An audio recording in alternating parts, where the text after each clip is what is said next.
গেল গেল গেল, ফুলটাও পড়ে গেল। ভাবলাম একটু ফুল পরে ঢং করবো, তাও হলো না।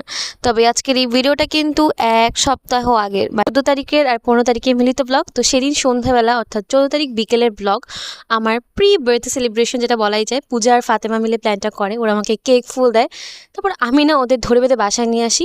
ওদের থেকেই আমি ওদের আইসক্রিমে ভাগ বসাই। তারপর আমরা ঠিক করি, ওরা যেহেতু সন্ধ্যা হয়ে যাচ্ছিলো, ওরা যাবার আগেই ফাতেমা আমার জন্য যে কেকটা আনে সেটা কাটবো, মানে খাবো অন্তত। খেয়ে আমি না একাই খাচ্ছিলাম, পরে মা আমাকে বলে ওদেরও খাওয়া। পরে আমি ওদের একটু একটু করে খাইয়ে দিই।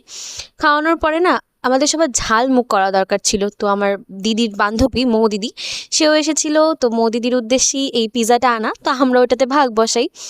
আর পিৎজাটা না সত্যি অনেক ভালো খেতে ছিল। মা আমাদের সবাইকে একটা একটা করে প্লেটে বেড়ে দেয়, আমরা খাই। পর আমরা চা খাই, আর পূজা কচিকে ফার্স্টে উপলক্ষে যে খাবারটা পায় সেটাতেও আমরা ভাগ বসাই। আর ভেবেছিলাম হয়তো এখানেই দিন শেষ, কিন্তু না, পরের দিন সন্ধেবেলা 9টার দিকে বাবা না হুট করে বেকারি থেকে গিয়ে একটা কেক নিয়ে আসে। তো এবছর আমাদের জন্মদিন কোনো প্ল্যান ছিল না কেক টেক আনারও, কারণ আমরা আসলে হোম বেকারি থেকে কেক আনি। বাট এবার অনেক বছর পরে বেকারি থেকে কেক আনা হয়, যার জন্য আমি সকাল থেকে কোনো কিছু রেকর্ড করিনি। তো সন্ধ্যায় তাড়াতাড়ি রেডি হয়ে 10:30টার সময় আমরা কেক কাটি। বাবা মা আমাকে ধান দুব্বো দিয়ে আশীর্বাদ করে পায়েস খাইয়ে দেয়। আর এখানে না আমি মোমটা যে নিভাতে হয় ফু দিয়ে, সেটাই ভুলে গেছিলাম। 1 বছর পর কাটছি তো স্বাভাবিক একটু ভুলে গেছি, নেক্সট বছর মনে থাকবে। তো এখানে জিজু আমাকে কেক খাইয়ে দেয়, আমি জিজুকে অনেক কষ্টে একটুখানি কেক খাইয়ে দিই। জিজু কেক খেতে চায় না, মা খাইয়ে দেয়, বাবা খাইয়ে দেয়, আমার বোন খাইয়ে দেয়, আমি সব কেক খাইয়ে দিই।